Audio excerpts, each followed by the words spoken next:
Hubo una idea que no edificó, sino que arrasó.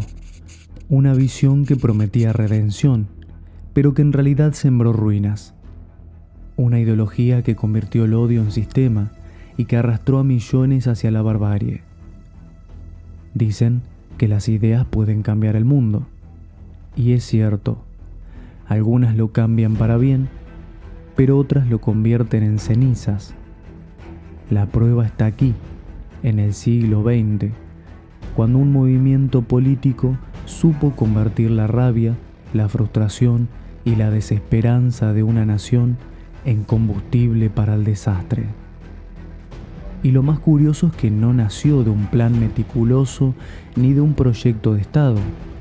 Nació de un vacío, de la nada.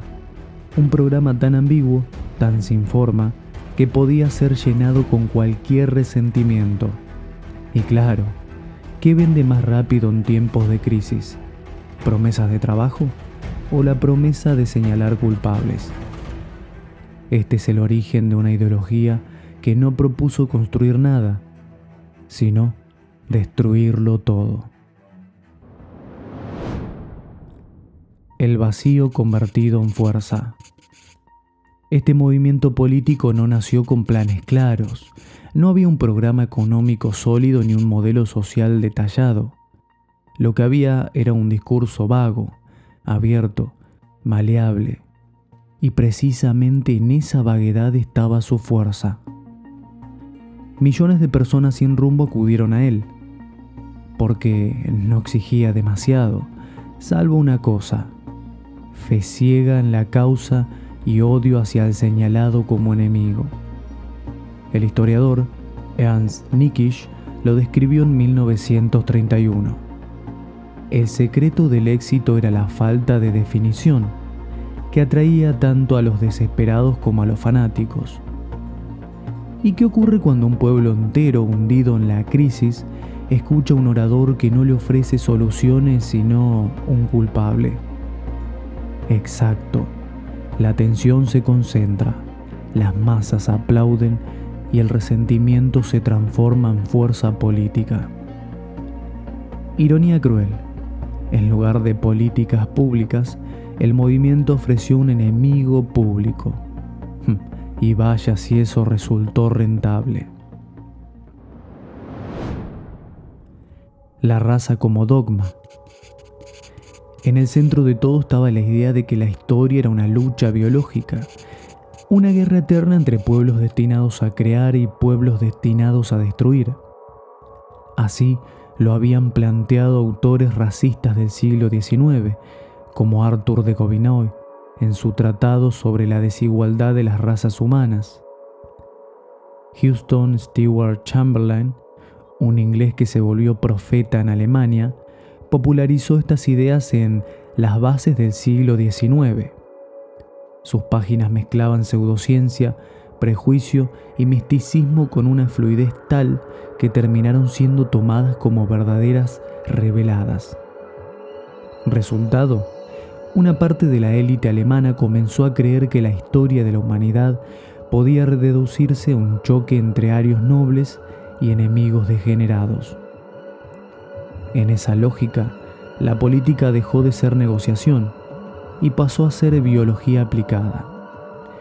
¿Te imaginas el poder de una idea que afirma que nacer ya determina tu destino? No importa qué hagas, no importa tu moral ni tu esfuerzo. Si no perteneces a la raza correcta, quedas condenado. Una visión que convierte la vida en zoológico y la política en matadero. La propaganda del odio. Las ideas por sí solas no bastan, hay que repetirlas, tatuarlas en la mente colectiva, y ahí entra la maquinaria propagandística. El otro fue retratado como parásito, como amenaza eterna, como la raíz de todos los males. Periódicos sensacionalistas publicaban caricaturas grotescas. Semanarios como Der Stürmer ofrecían un menú constante de odio gráfico. Imágenes repugnantes, titulares escandalosos, frases repetidas hasta el cansancio.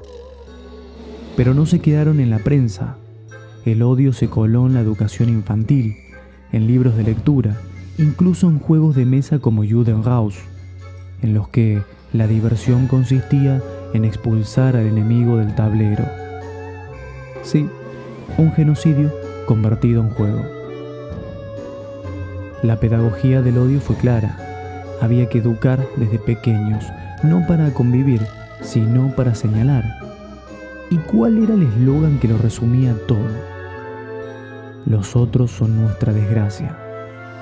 Una frase simple repetida millones de veces, hasta que dejó de ser propaganda y pasó a ser verdad oficial.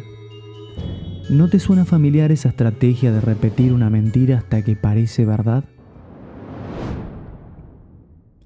El manual del resentimiento. En sus libros y discursos, los líderes del régimen no ofrecieron una propaganda de desarrollo social.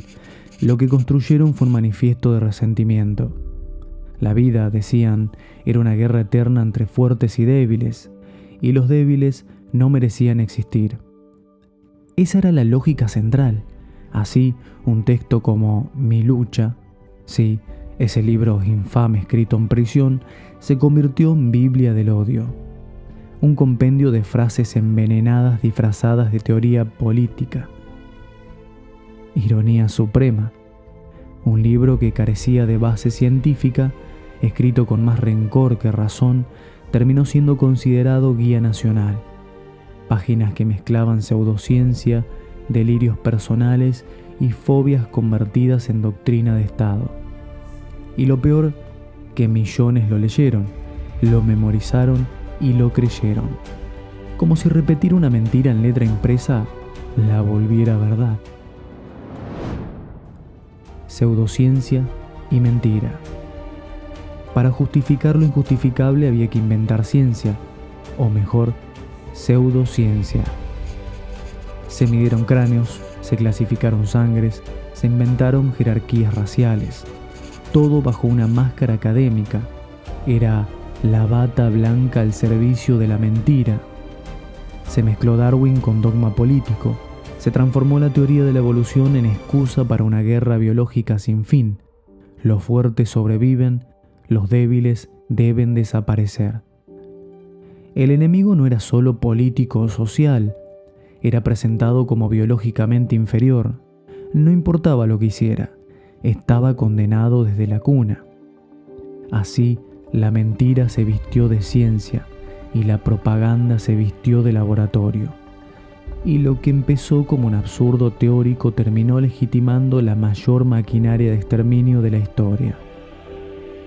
¿Ves lo peligroso que es cuando la ciencia se prostituye al servicio del poder? El culto al líder. El movimiento reemplazó instituciones por un culto personalista.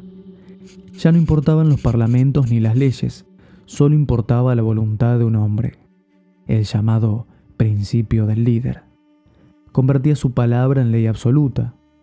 Obedecer no era opción, era deber. Dudar era traición. Resistirse era sentencia. Así se construyó una religión política en torno a una figura, presentada no como dirigente, sino como salvador. El pueblo dejó de elegir, empezó a adorar. La ironía es que, en nombre de liberar a la nación, se la encadenó a la obediencia más ciega, y lo que se prometió como redención terminó siendo esclavitud colectiva.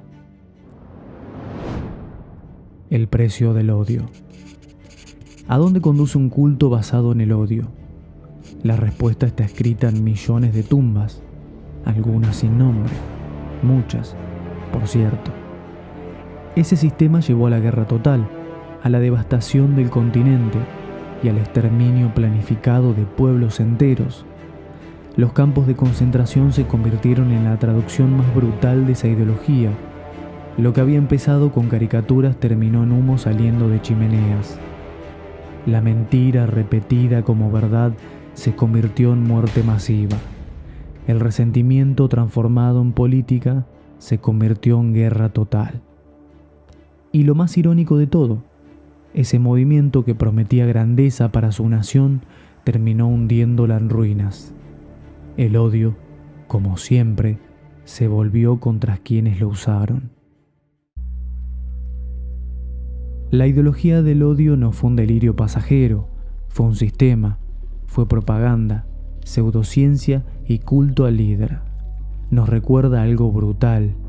Cuando el odio se convierte en política de Estado, la humanidad entera se convierte en víctima. Y ahora la pregunta es para nosotros. ¿Hemos aprendido algo? ¿O estamos condenados a repetir el ciclo cada vez que un nuevo orador nos ofrece enemigos en lugar de soluciones? Porque al final, el odio siempre fracasa, pero antes de fracasar, arrastra consigo millones de vidas.